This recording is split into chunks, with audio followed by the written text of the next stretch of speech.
For the first time since 2017, the world's leading MMA promotion returns to Sydney, Australia for a UFC 293 pay-per-view card from Kodos Bank Arena.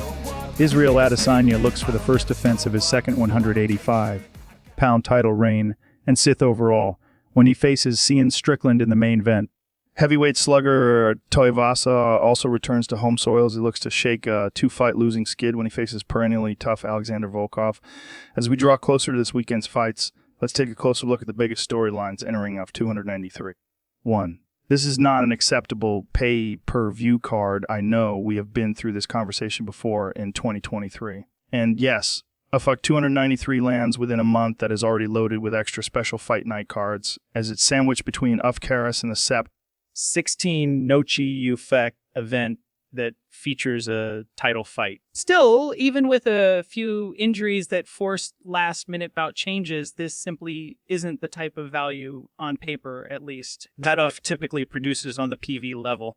Top middleweight contender Dricus du Plessis, proving unable to turn around so quickly to face Adesanya, certainly hurt the event, as the champion, who has already cleaned out the division, was forced to extend a title shot in the direction of the rare 185-pound fighter in the top 5 who he is yet to face. The card is littered with names that fans based in the Oceanic region certainly know well, but doesn't over much to those living abroad. 2. Israel Adesanya has been lights out on Australian soil, a native of Nigeria. Adesanya has lived in New Zealand since he first started training MMA at the age of 21. He might as well consider purchasing a second residence on Australian soil, however, where he is 5-0 in MMA and 2-0 in kickboxing as a professional. In fact, all 5 of Adesanya's MMA victories have held some form of significance. He captured middleweight titles in 2 regional promotions, AFC and Hex Fight Series 2017, won his UC debut 2018, defeated his combat sports hero Anderson Silva 2019, and knocked out Robert Whittaker to win the UC title later that year. A fight against Strickland where Adesanya sits as a 6-1 betting favorite doesn't appear to hold the same level of importance on paper, yet it still marks the start of an all-new title reign after Adesanya avenged a 5th-round knockout loss to rival Alex Pereira in 2022 by dramatically stopping him in their April-May rematch. 3.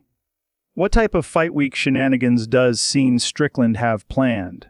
The 32-year-old Strickland has been oddly tame in terms of his typically erratic behavior and crass humor in the build to UFCA 293.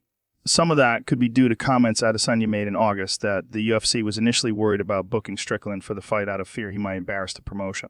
Either way, it's likely that Strickland will raise the temperature a bit in some form once he arrives in Sydney throughout each of the Fight Week media events.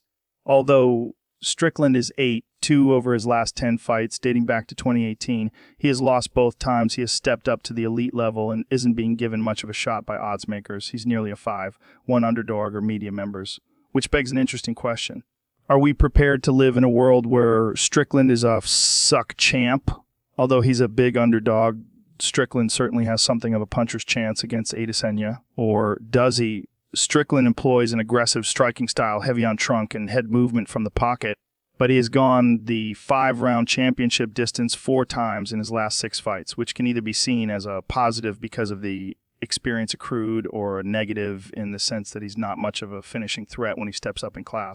Upsets, however, have been rampant within the UFC over the past 2 years, particularly in championship fights where everyone from Adesanya and Kamaru Usman to Amanda Nunes and Valentina Shevchenko saw their extended title reigns abruptly come to an end.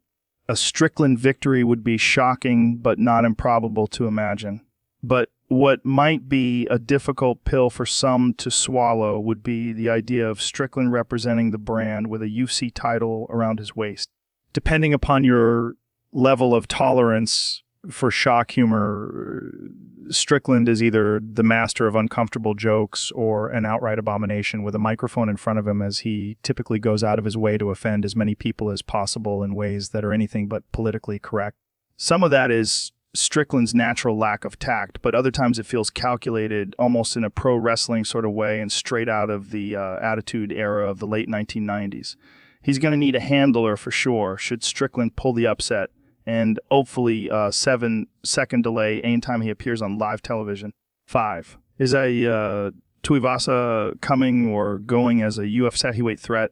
It's an understandable question considering the kind of run the hard-living Australian slugger has been on since 2020, when he responded to a trio of UFC defeats by authoring an impressive 5-fight knockout streak.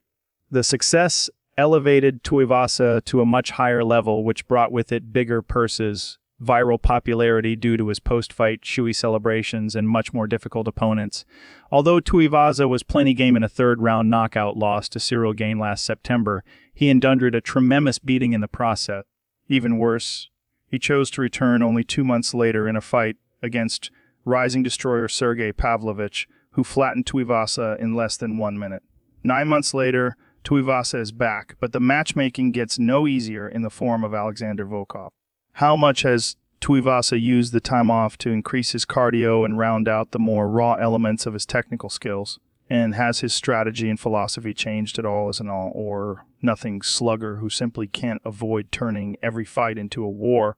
If Tuivasa hasn't returned as a new version of himself in some way, Volkov is the wrong opponent to stand in front of.